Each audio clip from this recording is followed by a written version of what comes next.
2024 offseason is officially here for the Pittsburgh Steelers, and today it's my first opportunity to answer questions from you guys regarding this offseason. Going to be talking draft, free agency, OC candidates, and the like on today's mailbag.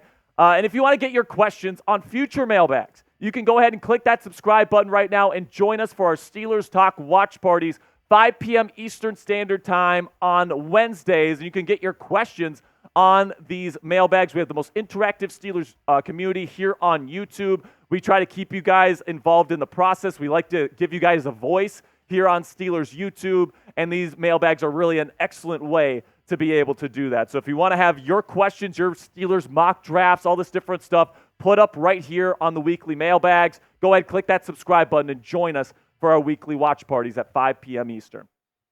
With that, I'll pause and open it up for questions, starting with the $5 super chat here from Alex Mannerful. It says, who would you most want to be the Steelers QB next season, and who would you least want to be the QB next season? So the guy that I would most like to be the Steelers QB, that is realistic, all right? I'm not going to go into like the Justin Herbert realm here because that's not realistic, guys. It's just not. I think the best option for the Pittsburgh Steelers this offseason is Justin Fields. All right, and the reason why I say that is I think this roster is ready to win now. I think that we are at a critical juncture in this franchise's history, and I just don't see Kenny Pickett, even if he develops into a decent starter, I don't see him going up against Patrick Mahomes, Josh Allen, Aaron Rodgers, Lamar Jackson, and beating them to win Super Bowls. I just don't see it. But a guy like Justin Fields, somebody that's an elite rusher, somebody that has gotten better as a passer every single year in the National Football League, showing his growth, and you pair him with the right offensive coordinator, that could be a grand slam home run that gets this team into title contention, not 2-3 years down the line, but by next season. All right, so I'm ready to push my chips into the table here, and really I think it's only going to cost one first-round pick. So if he ends up failing, that means you can pretty much just start over. You can get rid of Mike Tomlin. You can sell the farm. You can restart with a new regime, and you can start over like a lot of Steelers fans that don't like Mike Tomlin want to do now anyway. So if you're tired of the mediocrity, you need to get a quarterback that's going to be a top 10 QB in this league, and I think Justin Fields is really the only guy that's affordable for the Pittsburgh Steelers right now that can do that. Then we got one from Hiking Trainer, and he says, sends in a $10 super chat, by the way, says, what would you rate this season and any changes you would want to see for the new season? Also, what draft pick do you think we'll get? So I know the answer to the last part of that question. We have the number 20 overall pick in the 2024 NFL draft. Maybe, if they don't trade it away for Justin Fields, right? So in terms of how I'd rate this past season, on a grading scale, I'd give it a B. All right, I think the expectation coming in was that we weren't really sure about Kenny Pickett, and it was going to depend on Matt Canada and Kenny Pickett whether those guys hit or not, and they didn't.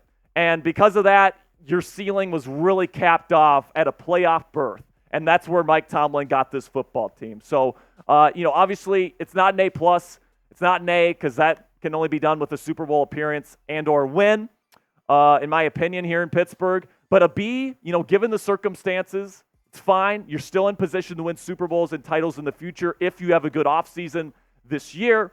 And I feel overall very optimistic about the future of this football team. Then we got one from Evan Collins here. It says, what are the chances that the Steelers trade for Dak Prescott this season after another playoff loss in Dallas? Any shot they get rid of Dak this offseason? Now, I really don't think that Dak Prescott will be a Steeler this year. And I have two reasons for why I don't think he'll be a Steeler next year. And the first one is the Dallas Cowboys would be on the hook for a ton of dead cap if they ended up trading him. So they don't really have a good incentive to trade him. And also, he was one of the best passers in football this year, so he'd be trading away one of the best passers in the game last season. Okay, and then also, from the Pittsburgh Steelers perspective, I just don't think that they can afford Dak Prescott because their cap situation just doesn't allow for it. So you take a look at the situation right now with Dak Prescott. He's got 1 year left on his current deal. If he's traded, the Cowboys still have to pay $25.5 million almost against their cap, so you might as well keep him, right? But then also, if the Steelers trade for him, the cap hit for the Steelers is over $30 million. All right, so, I mean, that's just not very indicative of what the Pittsburgh Steelers are going to be looking for this offseason, in my opinion. But, hey, let's say that they bring back Kenny Pickett and they give him one more shot and he ends up completely failing. This guy's a free agent in 2025 if he doesn't get extended by the Cowboys this offseason.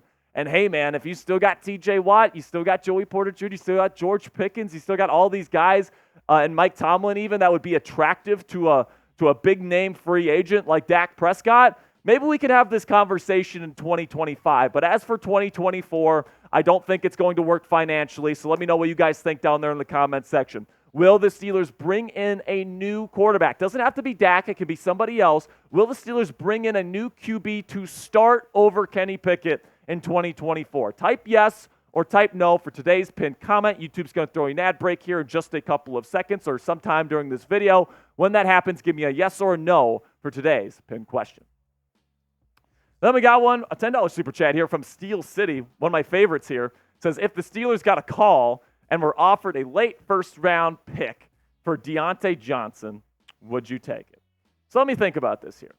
So let's just say, for the sake of argument, the Kansas City Chiefs make it to the AFC Championship game and they lose. And they have like the 29th pick, but they're in need of a number 1 wide receiver for Patrick Mahomes, and they're willing to trade us that number 29 overall pick for Diontae Johnson. Would I take that?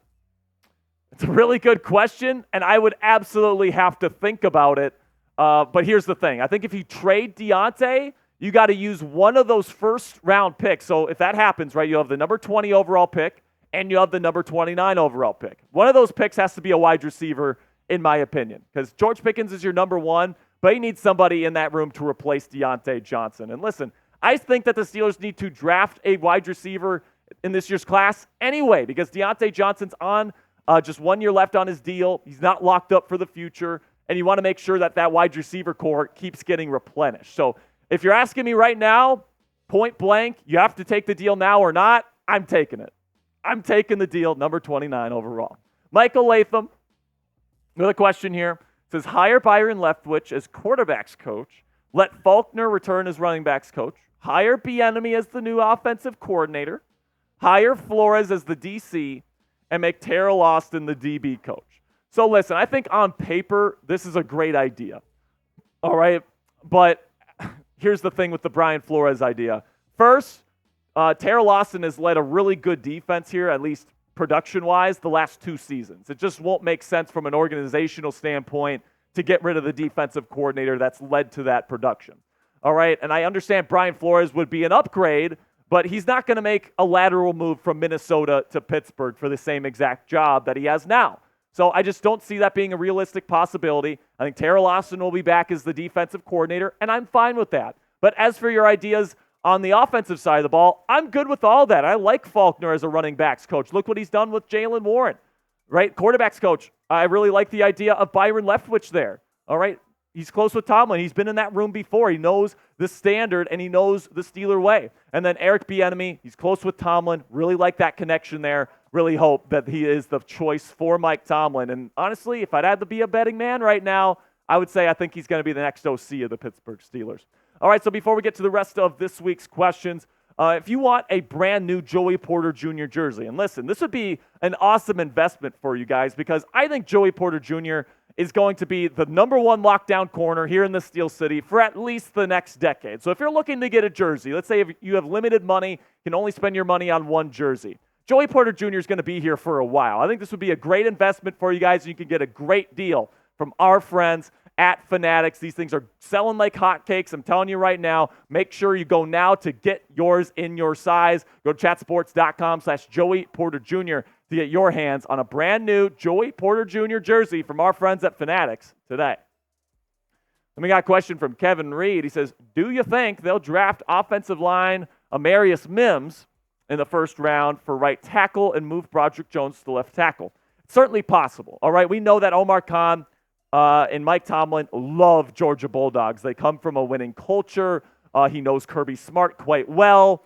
It makes sense, right? If they like Broderick Jones, they're probably going to like Amarius Mims. He's got all the physical tools that you look for. He's a mauler in the run game, all these different things that Pittsburgh Steelers love in their offensive linemen. So I could certainly see it. If he's available there at number 20 overall, hasn't been picked yet, I think he very well could be the next Pittsburgh Steeler, either left or right tackle. So I'm really not sure what they're going to do with Broderick. He did quite well on the right side, but I think that you traded up for a guy like Broderick to be your left tackle. So if I'd have to be a betting man here, I'd say they probably move Broderick over to left tackle next season, and then they probably try to draft Amarius Mims or that Oregon State right tackle, Fuaga. I really like him as well. He's a mauler as well to play right tackle. So let me know down there in the comments section, which NFL draft prospect do you have your eye on at this point in the process? Is it someone like a Cooper DeJean? Is it somebody like an Amarius Mims? Let me know down there in the comment section. Do you have your eye on a quarterback? Let me know what you guys think down there in the comment section. Question from Rad Swag, JPJ is him, says, why don't we keep Mason? I get Fields is good, but Mason has been great. So I don't know if I would put Mason in the category of great. I don't know at this point, based on what I've seen, I'm not confident that he could go into a playoff opponent's building, like the Buffalo Bills, Kansas City Chiefs, Baltimore, maybe Baltimore just because we're their daddies, but you guys get what I'm talking about. All right, I'm not sure Mason Rudolph can go toe-to-toe with legitimately elite quarterbacks in this league. Whereas I think Justin Fields would have a fighting chance, especially if he hits. Right, Mason Rudolph, he's fine. All right, he's a good quarterback that can win you football games. He proved that. But I don't think he proved that he's a Super Bowl caliber guy in this 4-game stretch. He wasn't able to beat the one playoff defense he actually played against. The Ravens played their backups, or at least most of them, right? And then Cincinnati and Seattle's defenses were terrible, okay? So it's not like Mason was going up against top 10 defenses and lighting it up. I think he was the best quarterback on this team this year, but I think if you bring him back as your starter, you're kind of settling for more mediocrity, and I want to go win titles. Then we got one from Kluber21. He says, should we start a full-on rebuild, like getting rid of TJ, Minka, and others? No, hell no. I don't think now's the right time, especially with Mike Tomlin staying.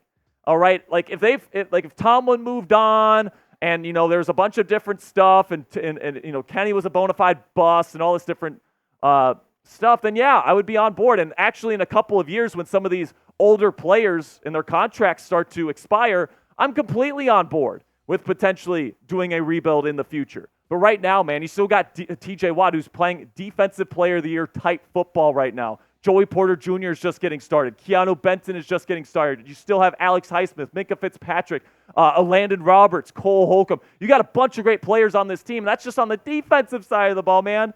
I mean, I think this roster is built to win now. And if you get the right quarterback, cough, cough, Justin Fields, I think you'll have a shot to win a title in the near future. Then we got one from Chris14. It says, if Cam Heyward retires, how much of his contract will the Steelers be on the hook for next season? So his base salary is $16 million, and then they do owe him some of that signing bonus money, and then they restructured his contract, so they'd owe him some in restructures. So essentially what it all boils down to here is that if Cam Heyward retires, they get $16 million in additional cap space. So if that happens, that opens up some interesting possibilities, right? You could maybe go get a Russell Wilson or a Baker Mayfield if he wants to come here. You could maybe get a Geno Smith if he's made available via trade at the quarterback position. But that would also open up some space to maybe go get a number 2 corner like a Jalen Johnson or something like that. It opens up a lot of possibilities. Now, I want Cam to come back. Don't get me wrong. He's the lifeblood of this team, the heartbeat of this locker room. I don't want him to go anywhere. But if he does end up retiring, it does open up some interesting possibilities. So take a guess for me down there in the comment section. Will Cam Heyward retire from the NFL this offseason? Type R if you think he's going to hang him up and retire, or type S if you think he gives it at least one more go during the 2024 season. That'll be it for this week's mailbag. Thank you guys so much for all of your support. Make sure you guys click that subscribe button and join us for our Steelers Talk live show every single Wednesday, 5 p.m. Eastern Standard Time, to get your questions on next week's mailbag.